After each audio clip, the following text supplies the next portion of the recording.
wonders, hitched to the fading star of a disposable periodical.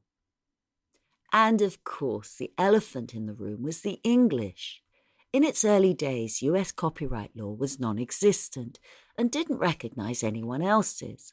Publishers were free to take the talents of Dickens, Trollope, and anyone else and freely print it without permission or coin. Competing against that gave you a decided disadvantage. Within these stories, you will also find very occasional examples of historical prejudice. A few words here and there which in today's world some may find inappropriate or even offensive. It is not our intention to make anyone feel uncomfortable, but to show that the world, in order to change, must reconcile itself to the actual truth, rather than put it out of sight. Context is everything, both to understand and to illuminate the path forward. The author's words are set. Our reaction to them encourages our change. Within this melting pot of styles, genres, and wordplay, one fact stands out. The American short story literary tradition has a strong, vibrant, and almost inclusive history, if you know where to look, which is here. The Repairer of Reputations by Robert W. Chambers. 1. Ne rayons pas les fous. Leur folie dure plus longtemps que la nôtre. Voilà toute la différence. Toward the end of the year 1920, the government of the United States had practically completed the program, adopted during the last months of President Winthrop's administration. The country was apparently tranquil. Everybody knows how the tariff and labor questions were settled. The war with Germany, incident on that country's seizure of the Samoan Islands, had left no visible scars upon the Republic. And the temporary occupation of Norfolk by the invading army had been forgotten in the joy over repeated naval victories, and the subsequent ridiculous plight of General von Gartenlaub's forces in the state of New Jersey.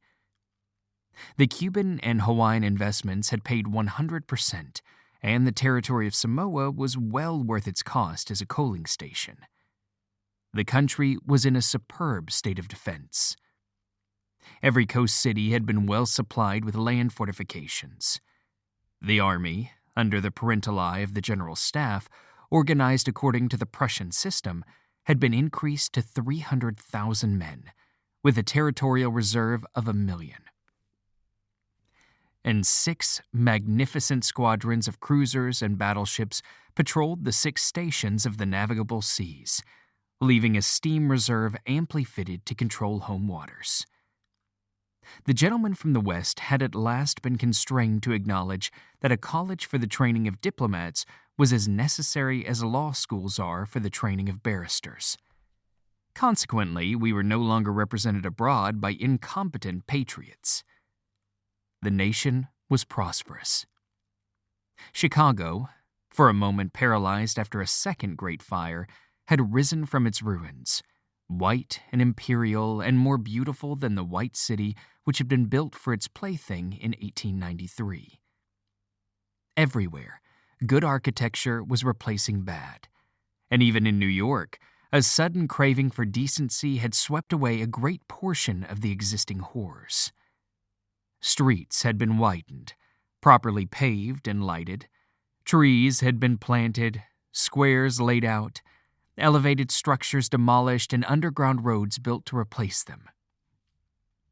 The new government buildings and barracks were fine bits of architecture, and the long system of stone quays which completely surrounded the island had been turned into parks, which proved a godsend to the population. The subsidizing of the State Theater and State Opera brought its own reward. The United States National Academy of Design was much like European institutions of the same kind. Nobody envied the Secretary of Fine Arts, either his cabinet position or his portfolio. The Secretary of Forestry and Game Preservation had a much easier time, thanks to the new system of national mounted police.